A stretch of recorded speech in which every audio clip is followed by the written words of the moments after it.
You're listening to Menopausenaturalsolutions, episode 97, Vitamin B12 and Menopause.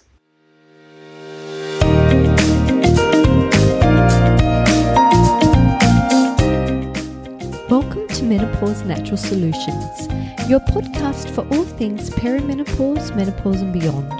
Stay tuned as your host, Naturopath Jennifer Harrington, explains how to use natural therapies to find your ultimate health and happiness during your transition.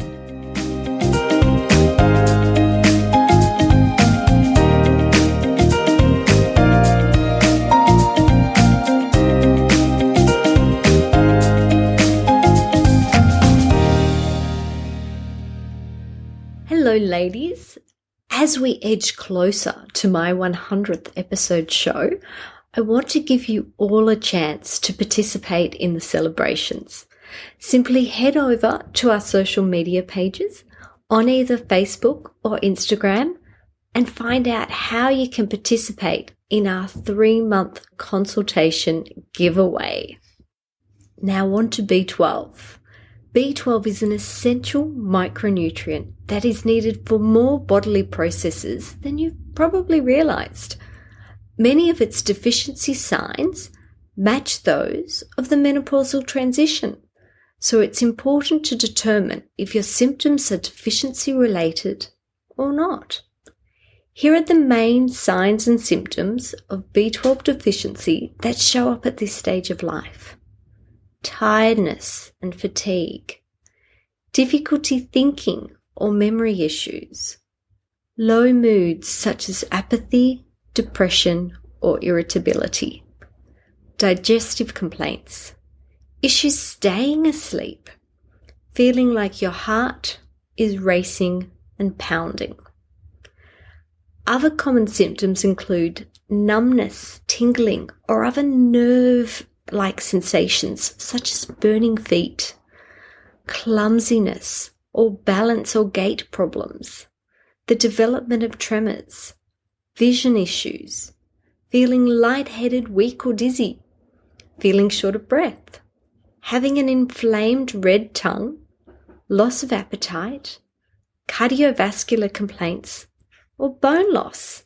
I bet you this is the first time you've probably considered B12 deficiency with bone loss, and it's certainly a factor.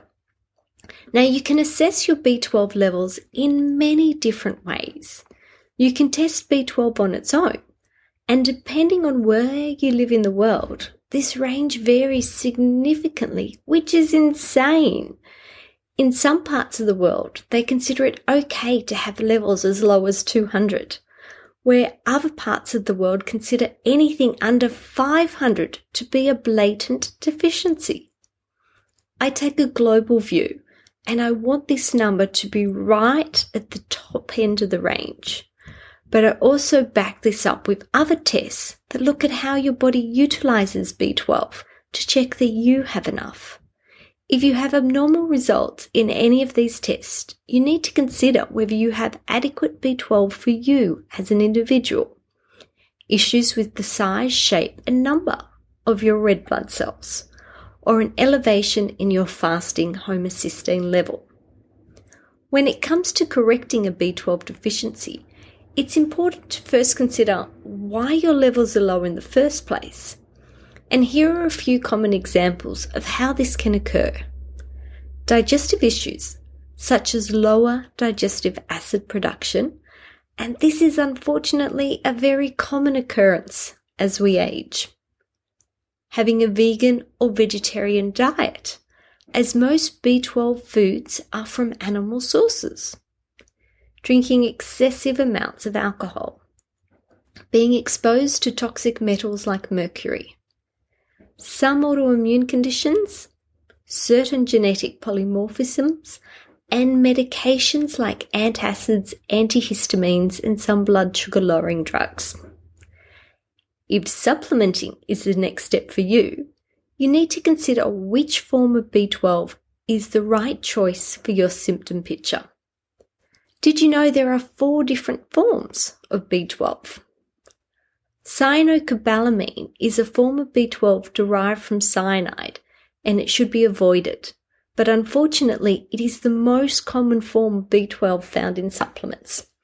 It has low biological activity and needs to be converted to a more active form by the liver.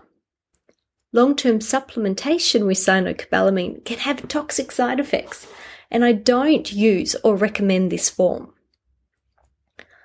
Hydroxycobalamin is a more bioavailable form than cyanocobalamin, and it is recommended for people with known methylation issues, smokers, and is the best form for anyone living with low blood pressure. It is cell-protective as well as detoxifying. Methylcobalamin is another form of B12, and it is my most recommended form. Methylcobalamin is often taken to improve cardiovascular problems, cognitive impairments, behavioural issues, and circadian rhythm disturbances such as insomnia. Adenzylcobalamin is great to take alongside methylcobalamin to obtain the full spectrum of benefits that can be derived from vitamin B12 deficiency. Due to its role in myelin sheath production, it is the preferred form for women with nerve or spinal cord problems. Adenzylcobalamin is also the preferred form of vitamin B12 for anyone having issues with energy levels. Once you know your form, you need to consider which delivery method is best suited to you, as there are also options here, such as intramuscular injections, transdermal creams, drops, sublingual tablets, or capsules. I bet you didn't realise there are so many factors to consider with this essential nutrient, and it is just one of the many essential nutrients that you need to keep your body running smoothly.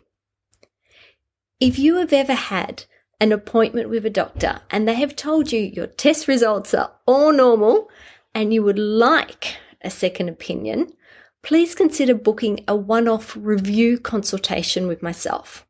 This is your opportunity to get a second opinion.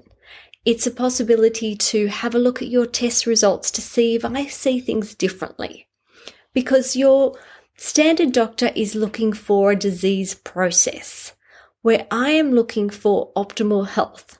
So sometimes I see things very differently to your normal family doctor. So keep this in mind if you've been told that everything's fine and you know that there is something wrong with you. Maybe I can help you find what it is. And also this is an opportunity if you want to reassess your supplement intake. Maybe, for example, you've been using the cyanocobalamin form of B12 and didn't realize it's the worst of the lot, and I can help you find something that is more suitable to you. After all, this is your menopausal experience, and it will be as unique as you are. Anyway, ladies, that's it for me today. I hope you are having a wonderful week, and I look forward to connecting with you again next week.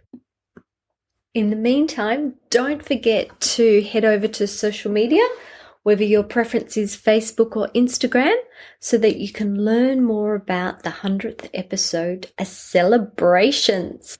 Bye for now.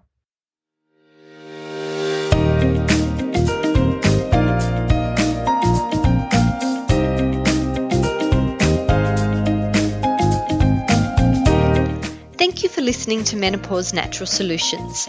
This podcast contains general information about menopause. It is provided as a guide and is not intended to replace medical advice. Opinions of guests are their own, and this podcast does not endorse or accept responsibility for statements made by guests. If you have enjoyed today's episode, please leave us a 5-star review.